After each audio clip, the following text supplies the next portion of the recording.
बिस्मिल्लाहिर्रहमानिर्रहीम। अस्सलाम वालेकुम। लेक्चर नंबर 17 के साथ मैं हाज़िर हूँ। आज हम डाटा साइंस की एग्जांपल देखेंगे। जैसा कि मैंने आपको पहले बता दिया था कि डाटा साइंस बेसिकली इसकी जो आउटपुट होती है वो डिसीजंस होते हैं। ठीक है, इसकी आउटपुट कोई सॉफ्टवेयर नहीं होता, इसकी आउटपुट एल्गोरिदम्स होते हैं और वो डिसीजंस होते हैं जो आपने लेने होते हैं। ठीक है, डाटा साइंस मैं आपको पिछले लेक्चर में डीपली पहले कवर करवा चुका हूँ कि डाटा साइंस बेसिकली है क्या। डाटा साइंस जो है वो कलेक्टिंग ऑफ डेटा का सिस्टम होता है। जैसे आप किसी वेबसाइट पे जाते हैं तो वो वेबसाइट जो है वो आपको लॉग जनरेट कर रही होती है।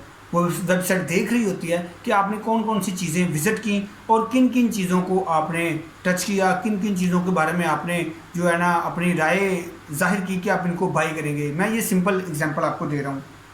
ठीक है, वेबसाइट जब कस्टमर का डाटा कलेक्ट करती हैं तो डाटा साइंस में बेसिकली यही देखा जाता है कि कस्टमर्स उस चीज़ को अगर एक्सेस कर रहे हैं तो उसे बाय क्यों नहीं कर रहे। इस तरह हम लोग यही तो देखेंगे कि किस तरह हम लोग जो डाटा साइंस के ज़रिए एक सेल को बढ़ा सकते हैं।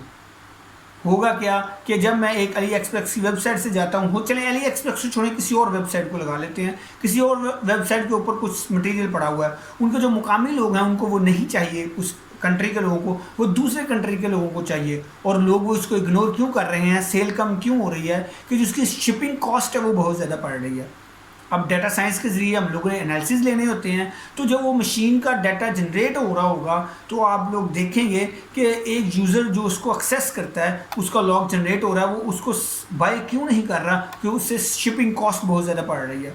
ये जो भी हमें डिसीजन वापस मिलेंगे, इन डिसीजन के ऊपर हम लोग एक एल्गोरिथम लिख सकते हैं कि किस तरह किस वजह से हमारी सेल बढ़ेगी, क्या हमें शिपिंग कॉस्ट कम करनी चाहिए या हमें चीज़ जो है वो सस्ती करनी चाहिए। ये बेसिकली डाटा साइंस की आउटपुट है। अब हमने पीछे मॉडल में देखा था कि मॉडल जो है वो डाटा मशीन लर्निंग में डाटा कलेक्ट करता है, उसे ट्रेन करता है, फिर डिप्लॉय हो जाता है। लेकिन इसमें डाटा साइंस में ये नहीं होता। डाटा साइंस में डाटा गेट किया जाता है और उससे फिर एनालिसिस किया जाता है और फिर उसका एक आउटपुट एल्गोरिदम लिखा जाता है। ठीक है, कि आउटपुट एल्गोरिदम ये लिखा जाता है कि किस तरह हम लोग उस चीज़ की सेल को बढ़ा सकते हैं, किस तरह हम लोग यूज़र को ज़्यादा इंटरेक्ट कर सकते हैं ऑनलाइन ऐड जो है ना फैक्ट्री के ज़रिए। ये बेसिकली डाटा साइंस की एग्जांपल्स और उनकी आउटपुट्स हैं। और ये डाटा साइंस मज़ीद हम लोग इसे डीपली नेक्स्ट लेक्चर में पढ़ेंगे या अगले आने वाले लेक्चर्स में पढ़ेंगे कि डाटा साइंस बेसिकली है क्या।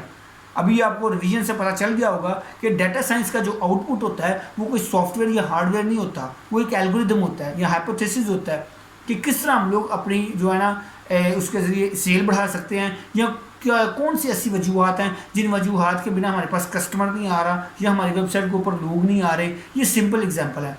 आज के लिए इतना ही। इंशाल्लाह नेक्स्ट लेक्चर में आपसे मुलाकात होगी। तब तक के लिए इजाज़त दीजिए। अल्लाह हाफिज़। अस्सलाम वालेकुम। पाकिस्तान जिंदाबाद।